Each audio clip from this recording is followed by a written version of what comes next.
எல்லாருக்கும் வணக்கம். உங்கள் எல்லாருக்குமே படம் பிடிச்சிருந்ததுன்னு நினைக்கிறேன். ஏன்னா ஒரு டிஃப்ரெண்ட்டான கான்செப்ட் ஜானர் ட்ரை பண்ணியிருக்கோம். புது team and Charlie sir, Sendrayan, Prana இவங்க தான் மெயின் கேரக்டர்ஸ்.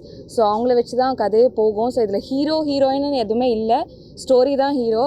ஏன்னா நீங்கள் பார்த்துருப்பீங்க, நீங்கள் கேட்ட மாதிரி அந்த சாங்ஸோ டியூட்டோ இல்லை எந்த சாங்குமே இல்லை. ஏன்னா கதை மட்டும்தான் நாங்கள் ஃபோக்கஸ் பண்ணி எடுத்திருக்கோம். ஸோ இதெல்லாம் நீங்கள் சப்போர்ட் பண்ணுவீங்கன்னு நான் எதிர்பார்க்குறேன். Thank you so much. இல்ல சார், எந்த சமூகத்திலேருந்து பாதிக்கப்பட்டாங்களோ அந்த சமூகத்திலேருந்து திரும்ப வந்து கூட காப்பாற்றலாம்ல சார்.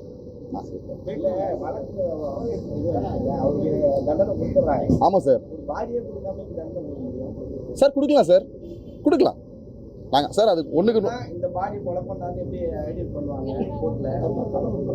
சார் இல்லை சார், பாடி கடலில் சார் நாங்கள் இல்லை சார், நாங்கள் அதெல்லாம் ரிசர்ச் பண்ணோம். உட்காந்து ஒரு லீகல் டீமை கூப்பிட்டு வந்து உட்கார வச்சு இப்படி வந்து ஒரு கொலை நடந்திருக்கு, அந்த கொலையில் பாடியே கிடைக்கலன்னா தண்டனை கொடுக்கலாமா அப்படின்னு கேட்டு கொடுக்கலாம். பாடி கிடைக்கல ஒரு ஒரு ஒரு ஒரு குழு வச்சு தேடியுமே கிடைக்கல அப்படின்னா அதை கொடுக்கலாம் சார்.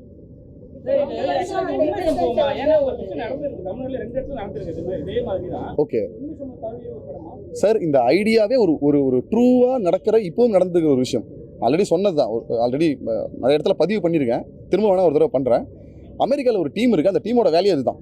தப்பு பண்ணாமல் யாராவது நிரபராதிகள் சூழ்நிலையின் காரணமாக ஜெயிலில் அடைக்கப்பட்டால் அவங்கள காப்பாற்றி கூப்பிட்டு வரதுக்கு இன்னோசென்ட் ப்ராஜெக்ட் அப்படின்னு ஒரு டீம் இருக்குது. அந்த டீமோட வேலை அதுதான்.